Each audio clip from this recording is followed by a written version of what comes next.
Okay. Um, so the first thing is defining your why. Everybody has different reasons for wanting to share about their cancer diagnosis, or their advocacy. For me, I'm just trying to build awareness about cervical cancer, get people more comfortable talking about cervical cancer, and just sharing the importance of advocating for yourself. So, the first thing is just going to be identifying your goal. What do you want to achieve? Do you want to raise awareness? Do you want to advocate? Do you want to educate? Are you trying to build community?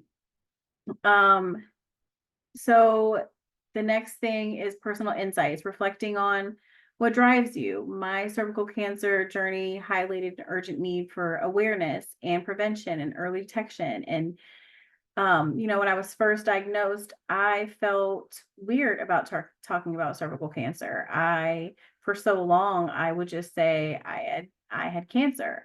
I unfortunately, became victim to the stigma associated with cervical cancer, and it prevented me from advocating the way I should have. And I realized that I was, doing a disservice. And so, my why was born out of the realization that awareness was needed, and that's what we needed to do to bring about change. Um, and so understanding your impact would be the next piece. Um, I just wanted to create a safe space where people could feel comfortable sharing their stories and their journeys and connecting with each other. Being authentic. When I share my story, I try to talk about the good days and the bad days. And I think, just being real helps you connect with people on a much deeper level. And I have found that that's much easier to do on TikTok. And so I'll be pretty sad if it goes away. But I have found that TikTok has been my preferred platform in terms of sharing my journey, because I think that, you know, other social media platforms kind of want to highlight the highlights. And I think that TikTok, you kind of have a space to share the good, the bad, the in between. So I really try to, be real and share as much as I can. Um, and I also try to, educate through experience. I want to let people know these are the signs and symptoms that brought me to the doctor. I was dismissed the first time. I had to keep going back. I went back I went to the doctor 3 times before I was diagnosed, and I think that that's important to share with the community, because a lot of times these symptoms are overlooked and dismissed, and they might look like something else. And so, I really like to use my personal experience to help bring change. Um, okay. Um, so make your message memorable. I think it's important to share things, share certain instances about your journey that stand out. Photos, graphics, videos. I like to share like my remission anniversaries. A lot of people have asked for, hair growth, my hair growth journey. And so it's important to show kind of like when I was completely bald and kind of how long that took to grow in, and so on and so forth. I also try to, well, not necessarily on TikTok, but on different platforms, I like to share like tips about awareness, just reminders to get your screenings. Um, and just maybe what's new in cervical cancer, what drugs have been approved, what news is out there. But I it's not just about like just sharing. I want to engage with the community, and I want to, have conversations and, highlight different voices. And I think that it ends up being empowering when, people learn about what's going on in the cervical cancer community, or um and then I think, it brings about hope when you hear about new research, or um more people sharing their stories. And I think that the more we continue to do that, it creates like a ripple effect of awareness, and encourages more people to share. um fostering connections. So building a community is not just about posting, it's about engaging.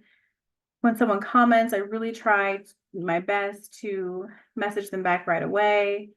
Um, I'm it's a little bit more challenging to and this is probably my own fault, but I haven't found a way to respond to all of my messages all the time because I get a lot of spam. And so there's probably a great way to filter that out. I have not gotten into that yet, but at least the comments I really try to respond to right away because I just want to show people that, like, I'm not, I'm a real person and, I have real experience and I want to encourage people to communicate. And I can't do that if I just post a video and then just kind of not engage with you. I really want you to, I really want to foster connections and I want to encourage people to share their stories because I think that it should be a two-way conversation. And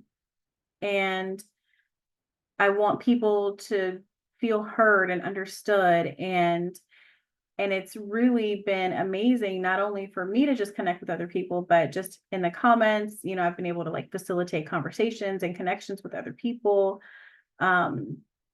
And so I think that that's pretty amazing.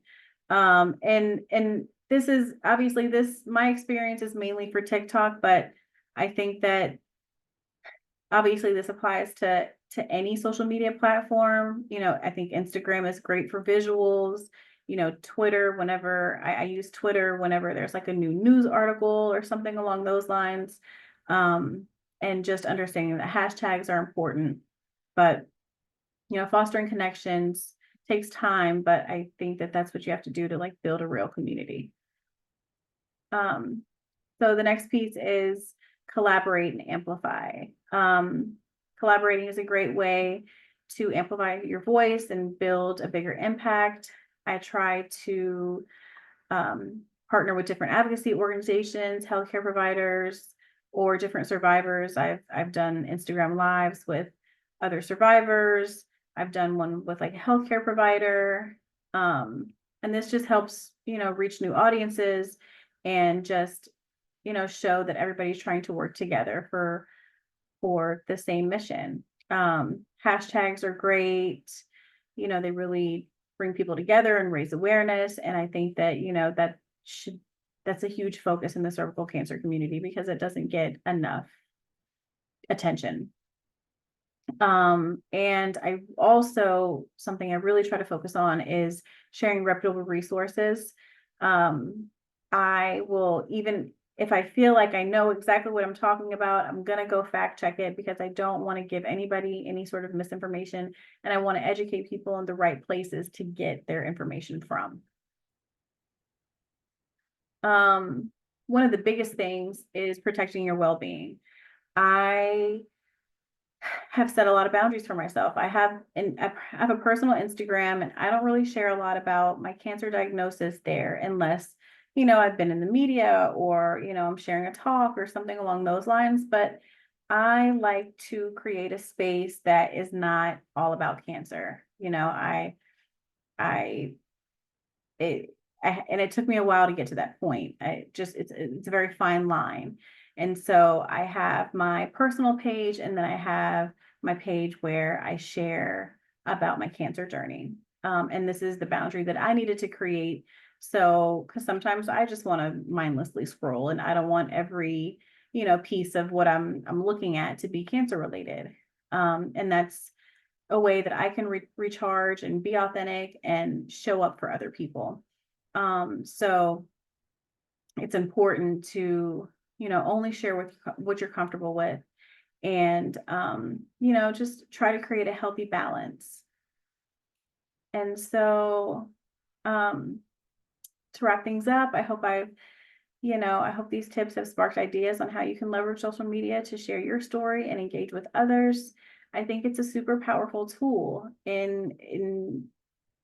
to connect with people and to educate people and to encourage others to share their story. And I think the more we do that, we can destigmatize cervical cancer. We can just help people feel more seen and heard and, encourage people to get their screenings. And, by being intentional and authentic and mindful, we can really use these platforms to build connections and inspire meaningful change. And I just thank you all for your time and dedication and supporting survivors and raising awareness.